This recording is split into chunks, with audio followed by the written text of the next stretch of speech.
Chào các bạn nhé. Hôm nay nhận được cái loa hiện tượng của nó là bật lên nó kêu bụp bụp bụp bụp. Thì cái con Stanmore này là con Stanmore đời đầu nhé, nên là các phím nó sử dụng bằng cơ, với cả nó hiện tại nó có hai cái cổng đầu vào là jack 3.5 và cả jack hoa sen này nhé. Đây thì cái này thì đã cũng có một đơn vị họ sửa rồi, thì họ không sửa được, họ chuyển qua mình nghe mình chưa biết là lỗi gì. Đây nhé, bật nguồn lên này, nó vẫn có nguồn bình thường. Đó, nhưng mà nó nổ như này.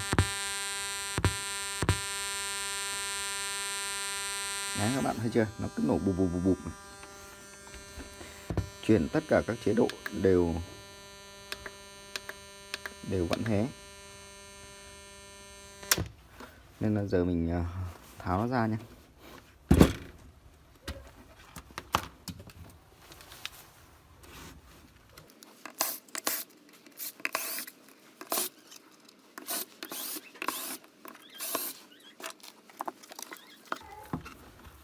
Bên trong nội thất của nó thì không có mạch nguồn liền với mạch công suất, cộng với mạch Bluetooth dựng đây. Bluetooth nó cắm nó dựng này. Còn ở đằng trong này là có mạch điều khiển với chế áp này, rồi mấy cái nút chỉnh chế độ. Đầu dưới này là loa bass và hai loa chép. Mình tháo ra thì ngửi thấy mùi khét nhé. Mùi khét lắm, khả năng là chập mạch chỗ nào nó cháy, nó mới cháy. Đây hiện tại thì mình nhìn sơ qua này.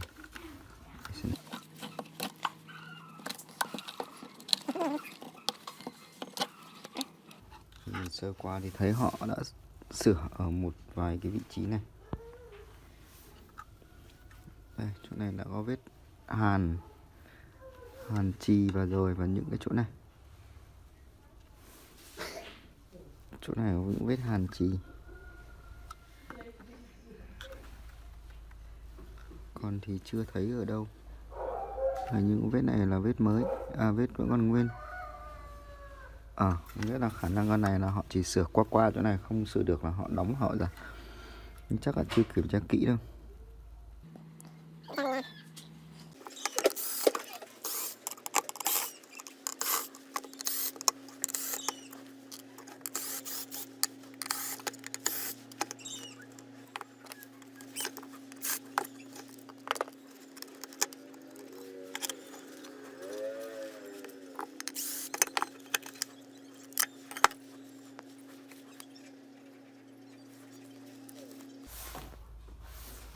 Ngửi thì mùi khét ở khu vực này, ngửi thì nó khu vực khét ở cái khu vực này, còn những cái khu vực này thì không thấy mùi khét đặc trưng lắm. Đánh hơi như chó cái này, khét ở chỗ này. Mình sẽ kiểm tra nhấc cái này ra đã.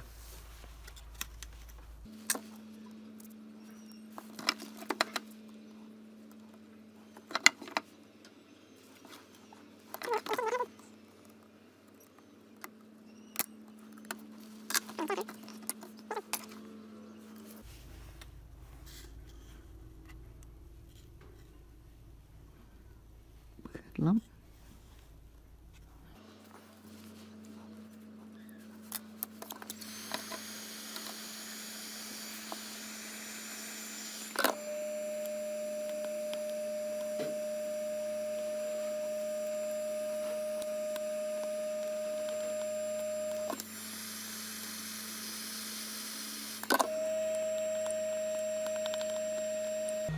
Đấy, đây này, nhìn đây này. Đấy, các bạn thấy nó cháy chưa? Cháy mạch này. Này là dùng khả năng khứu giác để sửa.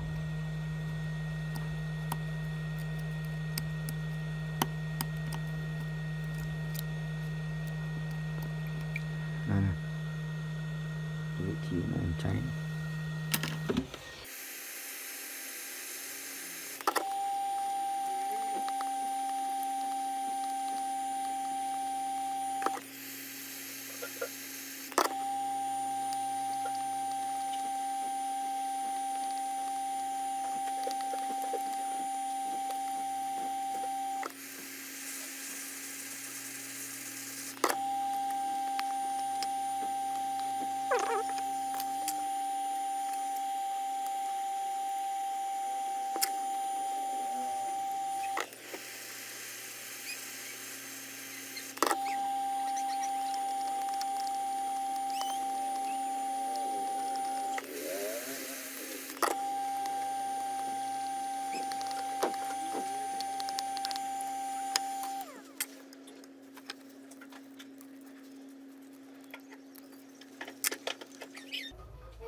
Tí nước thử đo xem con nào còn sống quá chết.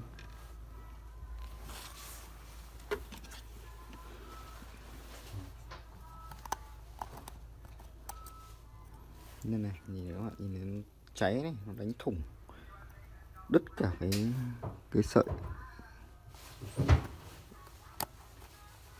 sợi mạch điện này, cái đoạn mạch điện này. Bây giờ mình thử gắn nguồn vào xem nào.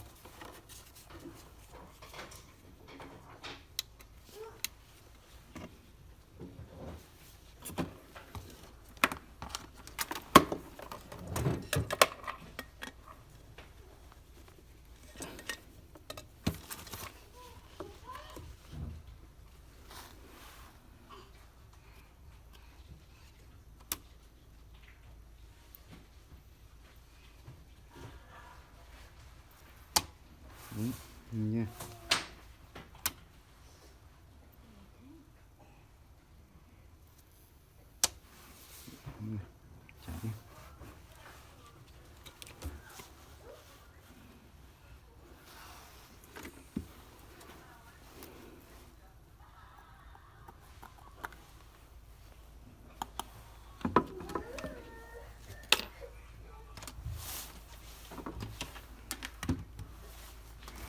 Đo thông mạch hai cái này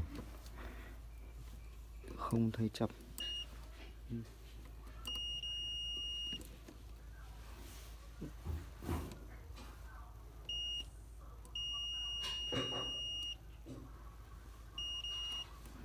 Một chân bên này chạm mát này,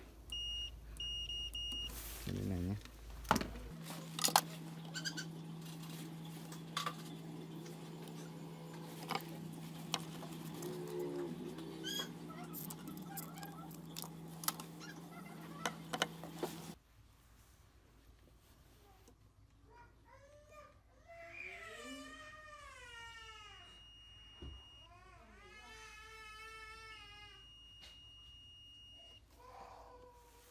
Một chân bên này chạm mát. Đây lại còn có một con, hình như con tụ điện ra nằm đây nữa.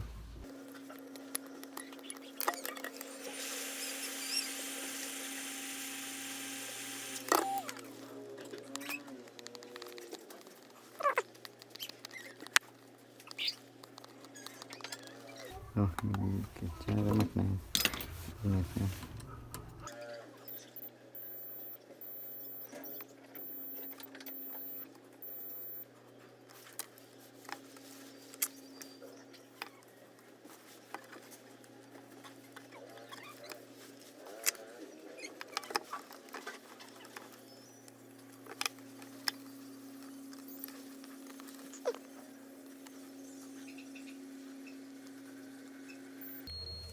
Đường này vẫn chạm đúng không? Đường này vào IC là không bị chạm này.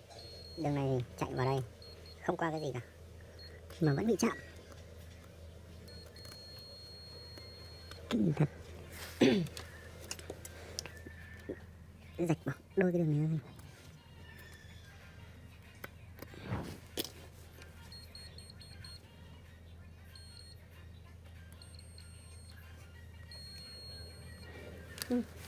Rất kỳ lạ nha, đây nhé. Này vẫn chạm này, bên này cũng vẫn chạm này.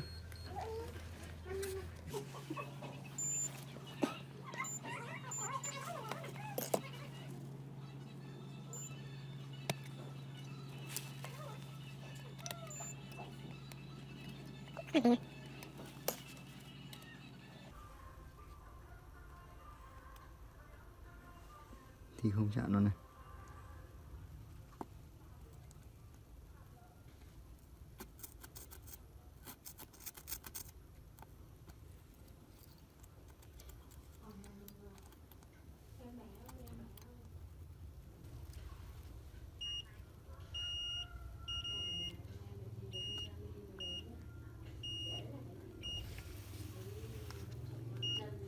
Chạm vào cái đường này, đường này chạm này.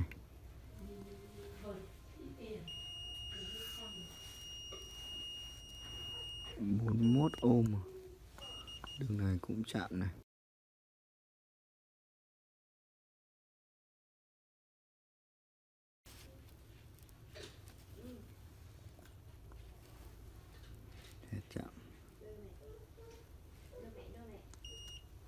chạm nhé.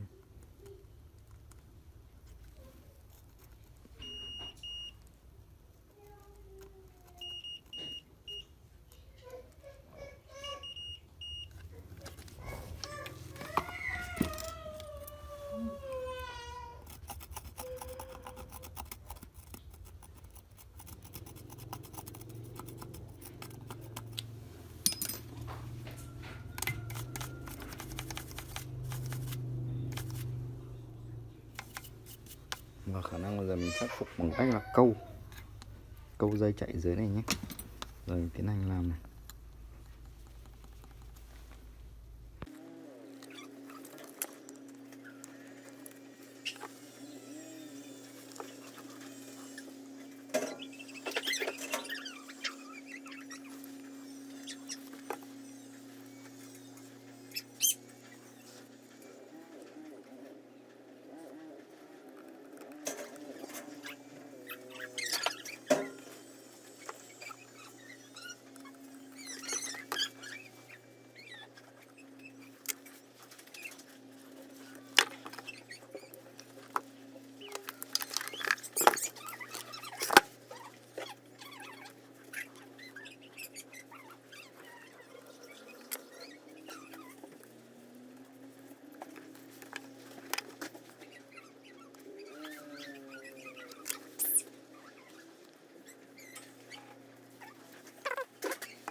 Rồi nhé, mình câu từ cái chân con này vào chân con này, bỏ hẳn cái đường ở dưới đi, câu sợi dây đây từ chân này vào chân này, câu con tụ trực tiếp vào đây. Rồi nhé, như vậy là để bây giờ thì cắm thử điện vào xem. On này.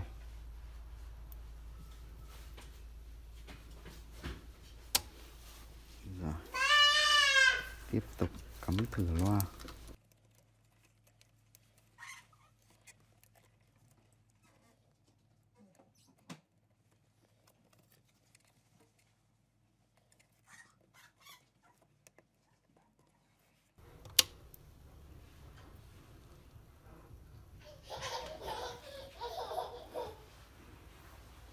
Rồi, khả năng ok nhé.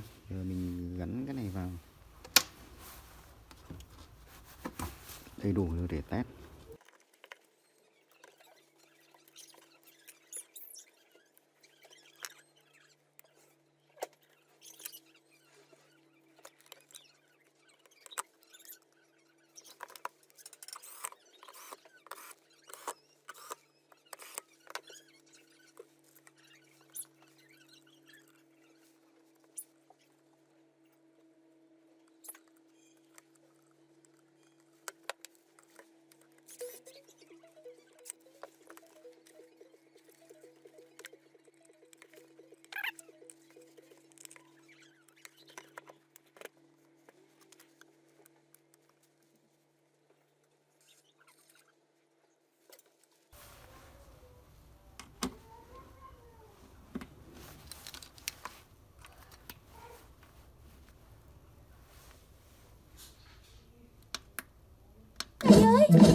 Tao không rảnh.